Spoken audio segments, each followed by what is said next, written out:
Assalamualaikum warahmatullahi wabarakatuh. Let me introduce myself. My name is Fitria Dwi Komasari with number 06H from Agribusiness A. And here I will present about the commodity salt in Madura. Okay, stay tuned.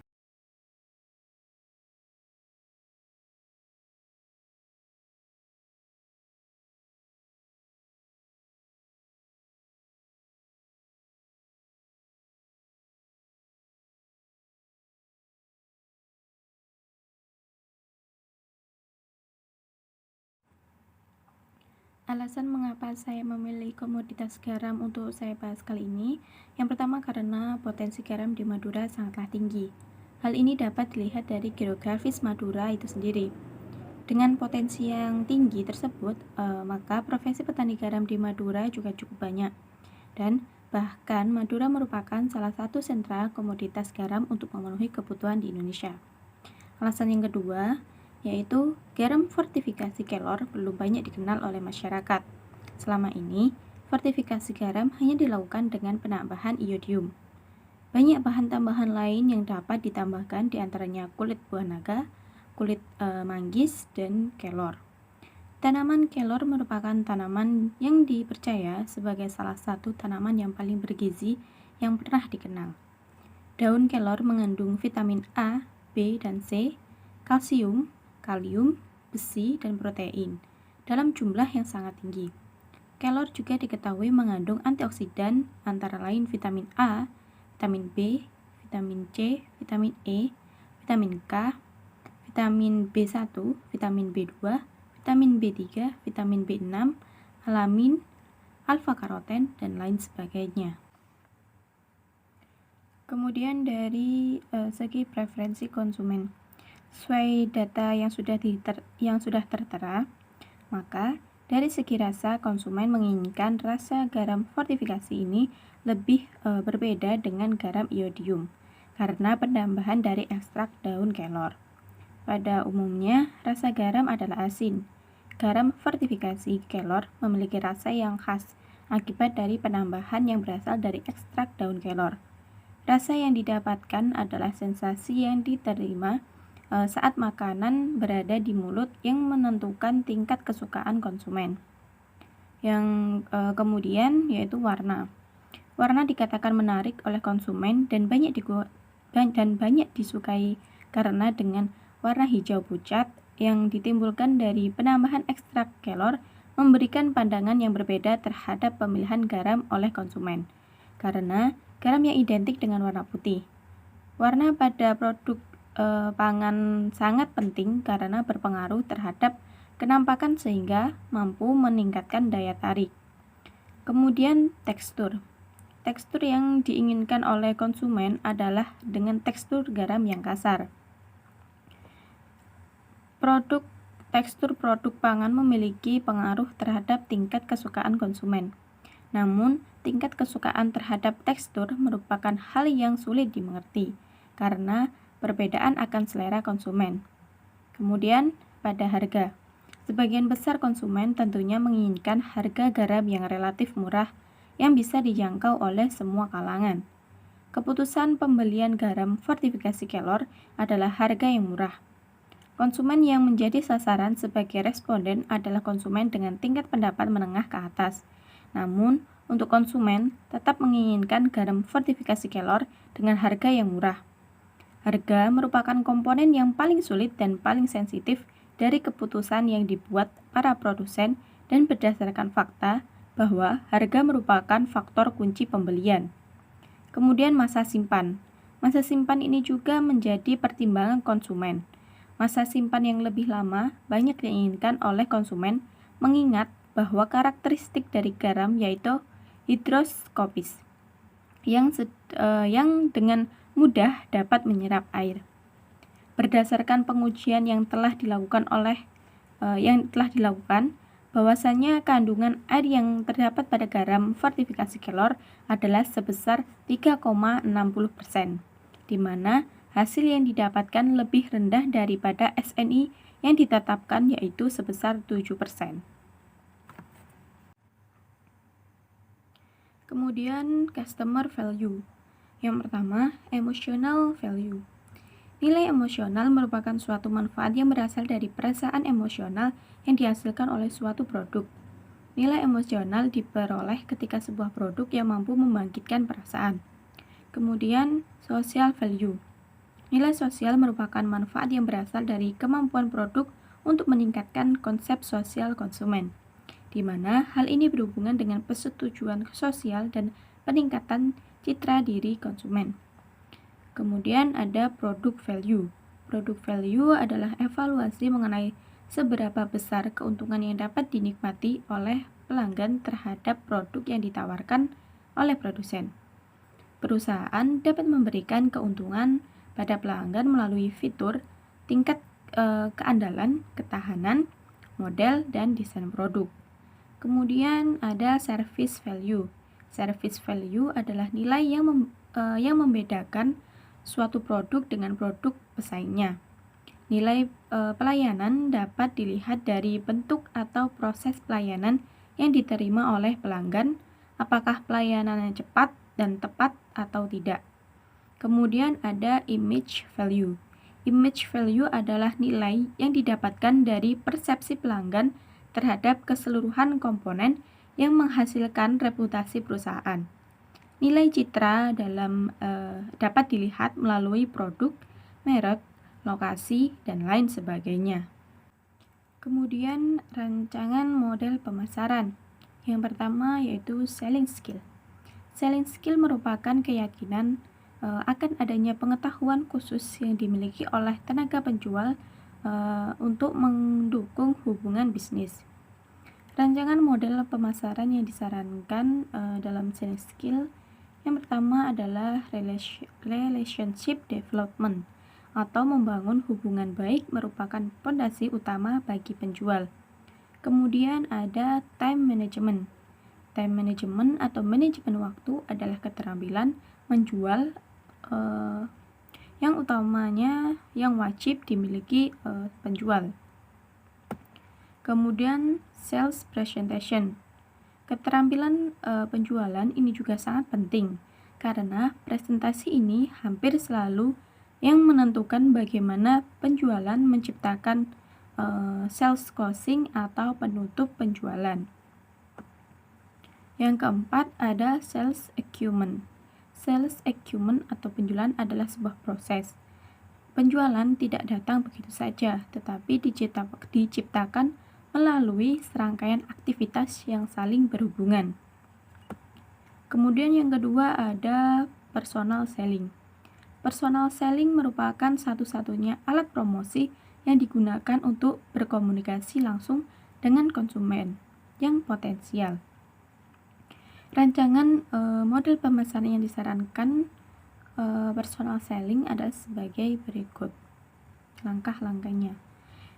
Yang pertama, mencari calon pelanggan.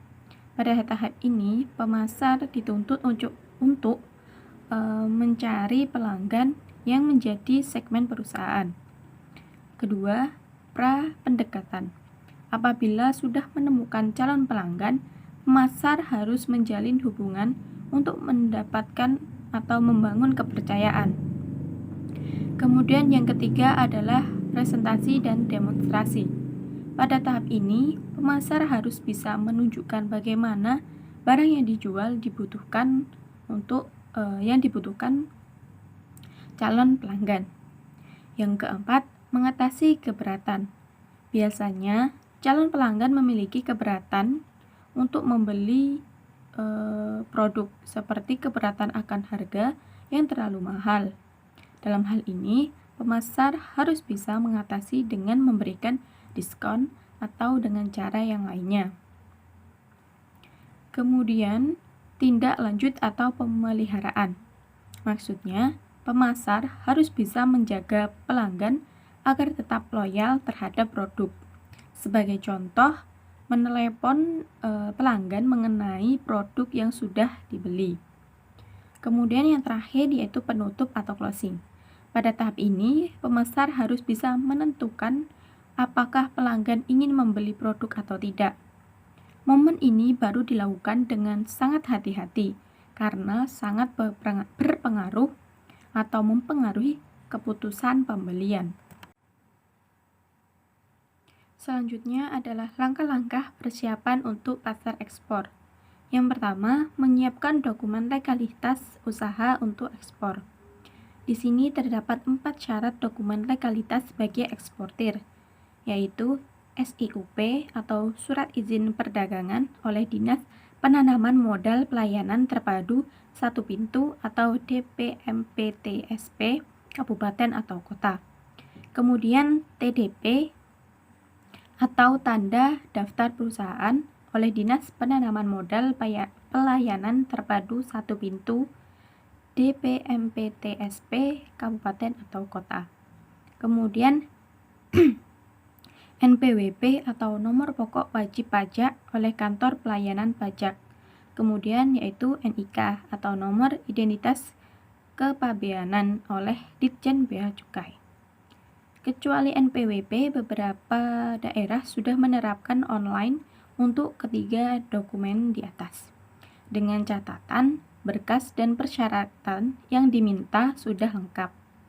Tips untuk mempermudah proses ekspor yaitu sebaiknya semua informasi selaras, baik dari perusahaan, alamat, dan lain-lain, karena terkadang lamanya proses disebabkan beberapa data dokumen satu dengan dokumen yang lain tidak selaras atau tidak sesuai. Langkah yang kedua adalah menyiapkan dokumen ekspor. Yang pertama yaitu dokumen ekspor utama, yaitu invoice yang dibuat oleh eksportir, packing list yang dibuat oleh eksportir, bill of lading dibuat shipping company bila laut atau airway bill bila di udara. Kemudian dokumen tambahan yaitu certificate of origin yaitu dari Dinas Perdagangan dan Industri Kabupaten atau Kota. Kemudian Certificate of Analysis dari laboratorium, Certificate of Phytosanitary dari Badan Karantina untuk produk tumbuhan. Kemudian yaitu dokumen tambahan lainnya sesuai permintaan pembeli. Yang pertama, dokumen yang diperlukan sebelum ekspor. Kemudian shipping instruction dari eksportir ke shipping line, PEB atau pemberitahuan ekspor atau barang dari eksportir. Sulit atau mudahnya melakukan ekspor relatif tergantung pada persyaratan yang perlu dipersiapkan, seperti legalitas dan dokumen ekspor. Banyaknya dokumen ekspor yang diperlukan tergantung pada produk atau komoditas yang akan diekspor, produsen di negara tujuan, dan permintaan dari pembeli yang pastinya berkaitan dengan perusahaannya. Dan di sini yang kita bahas adalah komoditas garam fortifikasi. Kemudian yang ketiga adalah memanfaatkan fasilitas ekspor yang disediakan pemerintah dan berbagai instansi. Masih di kementerian yang sama melalui Direktorat Perundingan Perdagangan Internasional atau Ditjen PPI, terdapat lembaga bernama FTA Center atau Free Trade Agreement yang memiliki 3 tenaga ahli yaitu prosedur ekspor, promosi dan pemasaran, serta implementasi perjanjian perdagangan. FTA Center sendiri saat ini berpusat di 5 kota, yaitu Medan, Jakarta, Bandung, Surabaya, dan Makassar. UMKM dari Indonesia, wilayah Barat, Tengah, dan Timur dapat menyesuaikan geografis terdekat serta berkonsultasi secara garis dengan membuat janji terlebih dahulu agar dijadwalkan waktu untuk konsultasi. Selain itu, di Kementerian Luar Negeri ada juga Direktorat Amerika dan Eropa, dan juga Asia dan Afrika yang terkoneksi dengan KBRI di berbagai negara. Tidak jarang berbagai macam fasilitas pameran dagang luar negeri berupa booth dan business matching disediakan untuk pengusaha yang tak terkecuali UMKM. Yang keempat, memanfaatkan sosial media untuk mendapatkan respon. Pada umumnya, banyak yang mengeluhkan jika harus mencari informasi melalui pemerintah, baik di tingkat kota, provinsi, maupun kementerian, karena informasi yang ada terserak secara sporadis. Untuk itu, pada tahap awal mendapatkan informasi, kita dapat mencari alternatif lain dengan memanfaatkan jejaring seperti LinkedIn, Instagram, Twitter, Facebook, dan lain sebagainya agar mendapatkan respon perihal informasi yang dibutuhkan. Melalui direct message pada masing-masing media, Anda bisa berhubungan langsung dengan lembaga atau personal yang dituju dengan menuliskan kata kunci nama dan yang ingin dicari. Setelah mendapatkan respon dari media sosial, jangan lupa untuk mengonfirmasi langkah aksi berikutnya seperti mendapatkan jawaban yang dibutuhkan, mendapatkan waktu dan kontak person jika perlu melakukan kunjungan, dan sebagainya. Memang semua bukan jaminan, ada yang cepat, ada juga yang lamban. Namun, kembali lagi kepada cara kita membangun komunikasi dan memperkenalkan identitas kita, serta menjelaskan maksud dan tujuan kita. Sekian dari saya, mohon maaf bila banyak kesalahan atau banyak kekurangan. Thanks for watching, and wassalamualaikum warahmatullahi wabarakatuh.